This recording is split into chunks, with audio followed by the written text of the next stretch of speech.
Tony Blair était tellement furieux du comportement du prince Charles pendant son séjour à Downing Street qu'il s'est plaint de lui à la reine Elisabeth II, a suggéré le stratège politique Alastair Campbell dans ses journaux intimes.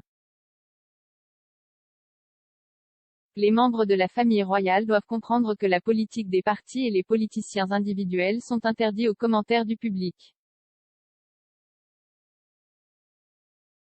Le site internet de la monarchie déclare, en tant que chef de l'État, la reine doit rester strictement neutre en ce qui concerne les questions politiques. Par convention, les autres membres de la famille doivent emboîter le pas. Pourtant, le prince de Galles a parfois franchi cette ligne et a été accusé de s'ingérer dans les affaires politiques.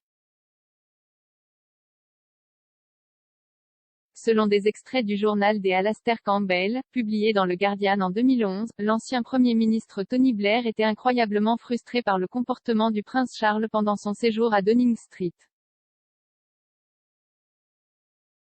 Monsieur Blair a estimé que l'héritier du trône avait outrepassé les limites constitutionnelles précédemment observées par la famille royale en essayant d'influencer la politique du gouvernement, a affirmé M. Campbell, l'ancien leader travailliste aurait été exaspéré par les interventions du prince concernant l'interdiction de la chasse au renard, la crise de la fièvre afteuse, les aliments GM et l'abolition des pères héréditaires. Les inquiétudes de Monsieur Blair sont devenues si grandes qu'il les a même soulevées avec la reine, a suggéré M.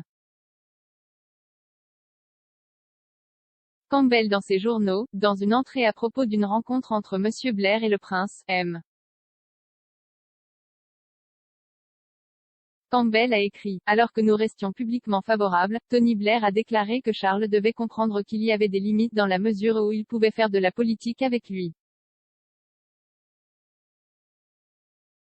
Il a dit que c'était 90 minutes de discussion assez dures, pas seulement sur la chasse.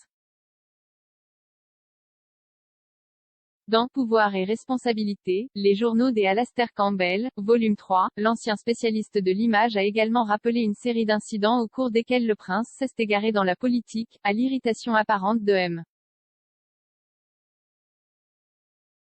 Blair. Il a affirmé qu'en 2001, l'ancien Premier ministre était irrité par les interventions profondément inutiles du prince concernant la crise de la fièvre afteuse. Écrivant le 16 mars de la même année, M. Campbell a déclaré, Tony Blair a dit qu'il savait exactement ce qu'il faisait. Il a également demandé si Charles avait déjà envisagé une aide lorsque 6000 emplois ont été perdus chez Corus, le fabricant d'acier. Il a dit qu'il s'agissait de nous baiser et d'essayer de faire passer le message que nous n'étions pas assez généreux envers les agriculteurs. Dans un autre épisode en 1999, M. Blair aurait ressenti une lettre du prince qui contestait les projets d'interdiction de la chasse au renard et déclarait que les pères héréditaires, dont la plupart ont été abolis par les travaillistes cette année-là, avaient beaucoup à offrir. M. Campbell a écrit que le prince avait dit, de manière menaçante, « Nous ne voulons pas vraiment être comme les continentaux, n'est-ce pas ?» La même année, à la suite d'un article de Journal du Prince condamnant les aliments GM, M.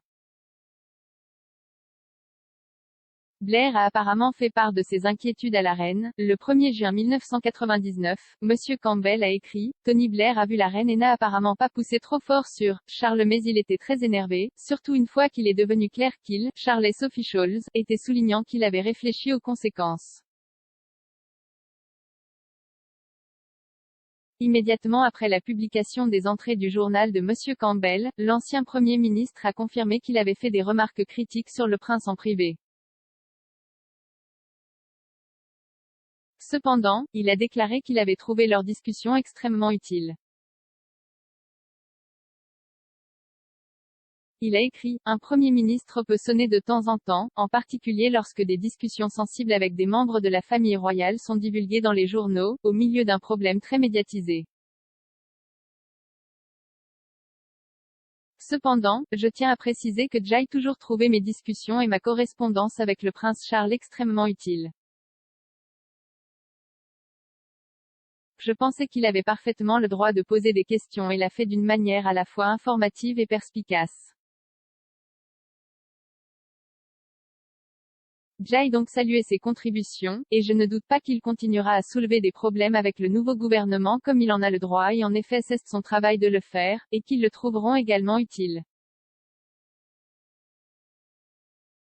Monsieur Blair est revenu sur le devant de la scène plus tôt cette semaine, alors qu'il condamnait avec passion la décision du président américain Joe Biden de retirer ses troupes d'Afghanistan.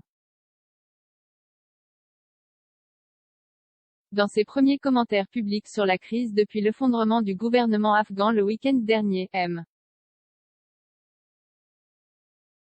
Blair a critiqué les motifs américains du retrait comme étant « imbéciles » et « conduits non par une grande stratégie mais par la politique ». Il a écrit dans un article de grande envergure publié sur le site web de son institut, « L'abandon de l'Afghanistan et de son peuple est tragique, dangereux, inutile, ni dans leur intérêt ni dans le nôtre. Nous n'avions pas besoin de le faire, nous avons choisi de le faire. Nous l'avons fait en obéissant à un slogan politique imbécile sur la fin des guerres éternelles, comme si notre engagement en 2021 était de loin comparable à notre engagement d'il y a 20 ou même 10 ans.